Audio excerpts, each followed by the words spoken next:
You might know me as Matt from Behind the Curve, but here I'm Mr. Fiction. And now I'm ready to lead you on a journey of the human mind, ponies, and death.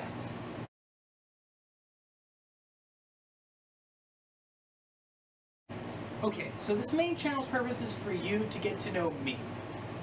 But, more importantly, to spread my delusion that one day I will have, or I already have, an original opinion regarding fiction. Now, maybe, just maybe, in the words of my favorite reviewer, G. Keeley, I have a poetic license to kill. As for the content of this channel, well, I like to keep things what we call in the podcast PG-12, which, you probably know what that is from the channel, but basically we have a standard where we don't say certain things, and you get to see how that kind of feels like in the future. At most, I try to keep out of sort of sexual innuendo for various reasons I'm not going to go into right now.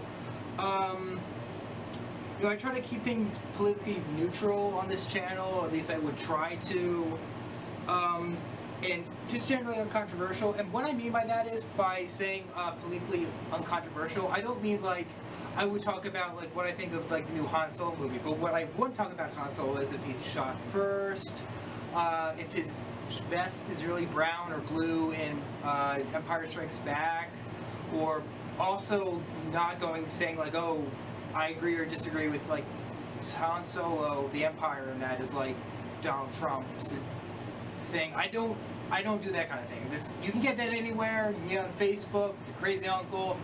I'm not doing that. See, here on Mr. Fiction, I want to be as funny as I am deep. Well, that's the goal.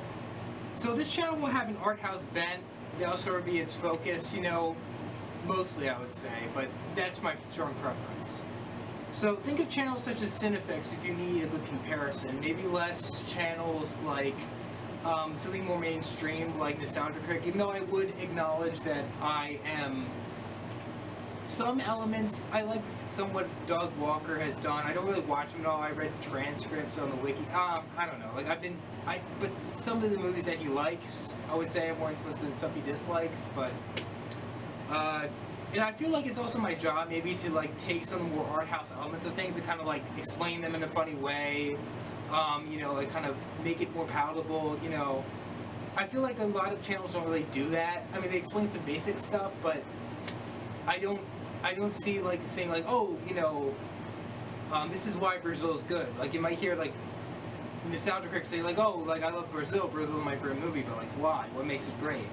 You know, like, and some art house films can be very boring, or they're about boring subjects. They have great, innovative art house techniques, but they're very boring. As you probably have also noticed, from me wearing a Pinkie Pie shirt, I'm also doing content regarding mainstream franchise stuff.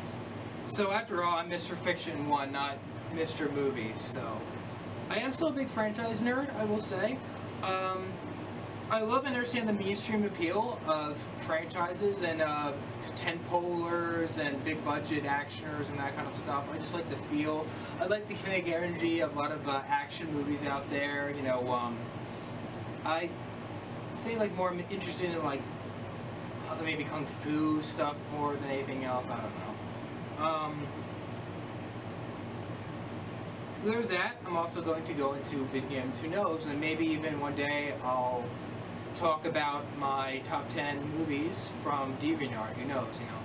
I can't guarantee that I'm going to do this for much long, as in like something won't go wrong, but like I'll go on to something else or be disinterested, or I'll have to keep my time into something that's more productive monetarily. I hope at least I can let the world know what I think of fiction, and maybe some original thoughts or some thoughts of others that need to be kind of made popular and would do the world some good.